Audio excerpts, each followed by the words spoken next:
Well, it's May Day, and a lot of people are freaking out about one poll. So this week's questions will be about that.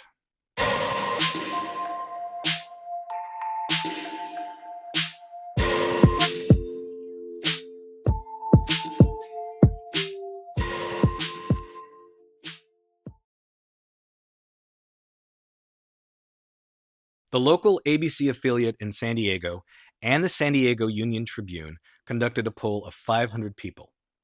The first question in the poll was about which of the candidates in District 48 that the person surveyed would be voting for. People are freaking out because they're worried about two Republicans advancing to the November general election. It's the same fear that Democrats have in the California governor's race.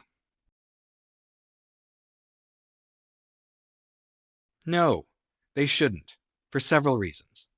This is a San Diego news organization polling a small group of people in San Diego County. It stands to reason that the candidates that are more well known in San Diego are probably going to get more responses. A different poll with a larger sample size conducted in Riverside County, especially in Palm Springs, would produce different results. Jim Desmond, leading all candidates at 25%, is MAGA's candidate of choice. He'll get all the Republican money and eventually a higher percentage of the Republican vote. The second highest response is at 24%.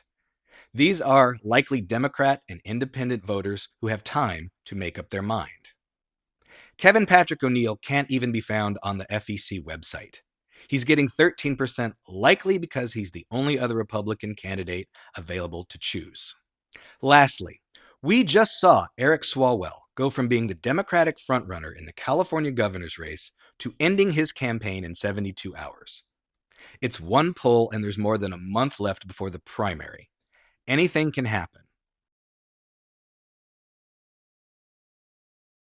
The fact that people are scared of a worst-case scenario might actually inspire the legislators in Sacramento to change California election law to ranked choice voting. Sometimes voters need to clearly see how the system is broken in order to aggressively call for it to be fixed. A fair question. I gotta be honest, when I saw that I was polling at 1%, I thought, wow, that's actually higher than I thought. And I've gotten multiple emails since this poll came out to drop out and support Amar Kampa-Najjar.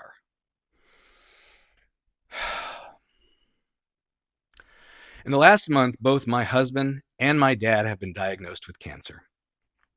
My dad is not the most politically inclined person in the world, but when I told him a year ago I was running for Congress, he was very proud of me. My husband is very proud of me. And both of them tell me the same thing. Don't give up.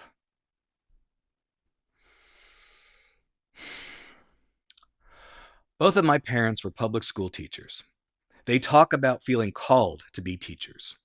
Running for Congress was never something I would have considered until circumstances in our country presented me with that calling. I felt called to run for Congress, to stand up for my community, and to destroy the Republican Party. I understand that we are all traumatized from the last 10 years of Trump, and having Republicans in charge is a clear and present danger to our lives. But the solution is not to pick the lesser of two evils. The solution is to pick the person who wants to run for the right reasons and has actual plans to fix things. A year ago, I was running in District 41, a tough but still winnable district. I was competing against Brandon Riker and Abel Chavez, two guys that I have gotten to know over the last year and who I consider my friends. Like me, they switched to District 48 after Prop 50. If I was being called to drop out and support either of them, I probably would, because I know they ran for Congress for the right reasons. I would feel proud and frankly safe to have either of them as my representative. But this fucking guy? Really?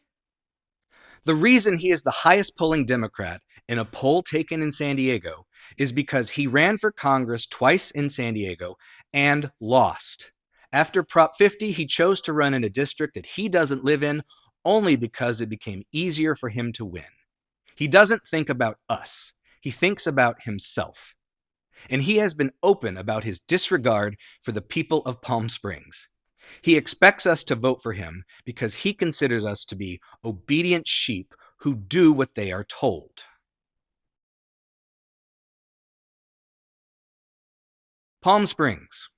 We decide this race. On the left, you can see that District 48 leans blue.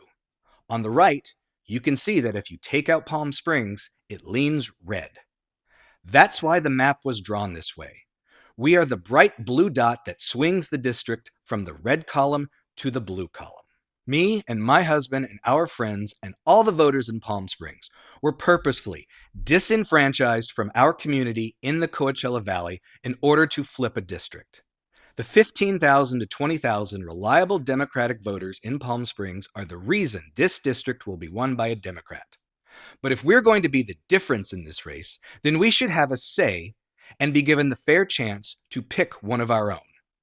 We shouldn't have to be forced to vote for an inauthentic, opportunistic, corporate funded establishment politician who does not care about us and will never do what it takes to protect us from the next wave of Republican fascism. Fight back, Palm Springs. Vote for our kind and keep your eyes open.